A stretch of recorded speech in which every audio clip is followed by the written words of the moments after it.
कहानी की शुरुआत में हम एक लड़के को देखते हैं जो कि काफी डरा हुआ था और वो एक लिफ्ट से स्पीड में ऊपर की तरफ जा रहा था। उसके मन में खौफ था कि वो इस जगह कैसे पहुंचा और तभी लिफ्ट ऊपर आकर रुकती है। वो ऊपर देखता है तो कई लड़के खड़े थे और इसी बीच वहां गैली नाम का एक लड़का उसे लिफ्ट से बाहर खींचता है। बाहर आते ही सब उसका मजाक उड़ाते हैं, जिससे वो नर्वस होकर वहां से तेजी से भागने लगता है। भागते हुए वो एक जगह गिर पड़ता है और तभी वो नोटिस करता है कि उसके चारों तरफ बड़ी बड़ी दीवारें मौजूद हैं। ये देखकर वो पूरी तरह शॉक हो जाता है, क्योंकि वो दीवारें इतनी ऊंची थीं कि उन्हें पार करना इम्पॉसिबल था। इसके बाद उसे फिर से एक पिंजरे में बंद कर दिया जाता है। वो अभी भी यही सोच रहा था कि वो यहाँ कैसे और क्यों आया। उसे अपनी कोई बात याद नहीं आ रही थी कि तभी वहाँ एलबी नाम का एक लड़का आता है। वो उसे समझाता है कि यहाँ से भागने का ट्राई मत करना, क्योंकि बाहर जाने का कोई रास्ता मौजूद नहीं है।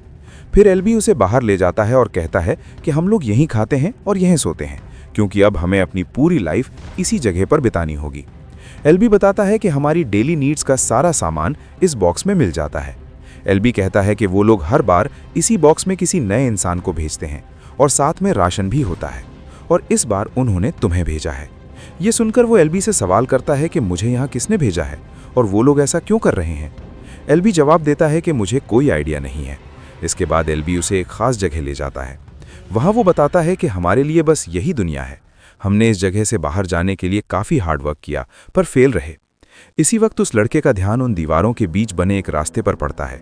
वो लड़का एलबी से पूछता है कि इसके बाहर क्या चीज़ है। तब एलबी उसे यहाँ के 3 मेन रूल्स के बारे में बताता है। पहला, अपना काम सही से करो और टाइम वेस्ट मत करो। दूसरा, यहाँ के किसी भी रनर को नुकसान मत पहुँचाना। और तीसरा, कभी भी इस दीवार के दूसरी तरफ जाने का ट्राई मत करना, वरना जान से हाथ धो बैठोगे। इसी बीच वहां चक नाम का एक लड़का आता है जो सब में सबसे छोटा था, तो एलबी उसे इस नए लड़के का ध्यान रखने की जिम्मेदारी देता है। चक उसे बताता है कि हम सब इसी बॉक्स के थ्रू आते हैं और फिर यहाँ फंस जाते हैं। अब यहाँ से बाहर निकलना ऑलमोस्ट इम्पॉसिबल है। तभी वो नए लड़के का ध्यान उन दीवारों की तरफ जाता है। ये देखकर चक पीछे से दौड़ता हुआ आता है और उसे दीवार के करीब जाने से रोक देता है। लेकिन वो लड़का पूछता है कि आखिर इसके अंदर ऐसी क्या चीज़ है कि हमें अंदर जाने की परमिशन नहीं है। चक क्लियर करता है कि तुम बस इस दीवार को बाहर से देख सकते हो, अंदर बिल्कुल मत जाओ, क्योंकि अंदर जाते ही तुम्हारी मौत पक्की है। इसी वक्त वहां दीवार वाले रास्ते से 2 लड़के भागते हुए बाहर आते हैं। उन्हें देखकर वो लड़का चक से पूछता है कि तुमने तो बोला था कि दीवार के अंदर जाना मना है, तो फिर ये दोनों दूसरी तरफ क्यों गए। चक रिप्लाई करता है कि वो कोई नॉर्मल लड़के नहीं हैं, बल्कि वो रनर्स हैं और उन्हें इस मेज़ के बारे में हमसे कहीं ज़्यादा नॉलेज है।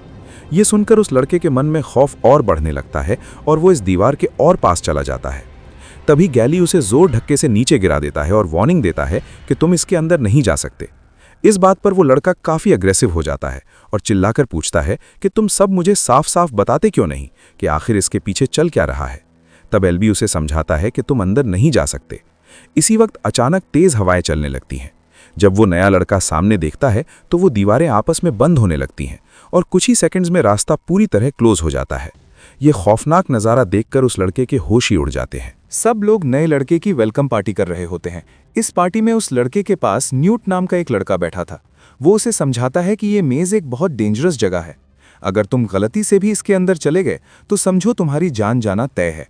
न्यूट इशारा करते हुए उसे कुछ लड़कों के बारे में बताता है कि वो यहाँ के फास्ट रनर्स हैं। वो हर सुबह इस मेज़ के अंदर जाते हैं और शाम ढलने से पहले वापस लौट आते हैं। वो लोग असल में हमारे लिए बाहर निकलने का रास्ता सर्च करते हैं। वो पिछले 3 सालों से इस जगह का मैप तैयार कर रहे हैं, लेकिन अभी तक उन्हें कोई सही रास्ता नहीं मिल पाया है। इसी बीच न्यूट उसे एक आवाज़ सुनने को कहता है और बताता है कि ये आवाज़ इसी मेज़ की है और वो भूल भुलैया हर दिन अपना रास्ता बदल लेती है। इस मेज़ के अंदर बहुत सारे ग्रीवर्स नाम के खतरनाक जानवर मौजूद हैं। जो भी गलती से अंदर फंस जाता है वो क्रीचर्स उसे जिंदा नहीं छोड़ते। ये सारी बातें सुनकर वो लड़का बुरी तरह डर जाता है। तभी वहाँ गैली आता है और उसे फाइट के लिए चैलेंज करता है, लेकिन वो लड़का गैली के सामने ज़्यादा देर टिक नहीं पाता और गैली उसे ज़ोर से ज़मीन पर पटक देता है, जिससे उसे अपना नाम याद आ जाता है। वो फौरन सबको बताता है कि मुझे अपना नाम याद आ गया है, मेरा नाम थॉमस है। सब लड़के उसका नाम पुकारकर खुशी के साथ उसका वेलकम करते हैं। रात के वक्त जब थॉमस सो रहा था तो उसे कुछ बहुत अजीब और डरावने ख्वाब आने लगते हैं। उन ख्वाबों में वो खुद को एक लैब में देखता है जहां कुछ साइंटिस्ट्स उसके ऊपर एक्सपेरिमेंट कर रहे थे। अगली सुबह एलबी उसे एक जगह ले जाता है वो थॉमस के हाथ में चाकू पकड़ाता है और कहता है कि अपना नाम इस दीवार पर लिखो, क्योंकि अब तुम भी लाइफ टाइम के लिए हमारे साथ यहीं रहने वाले हो।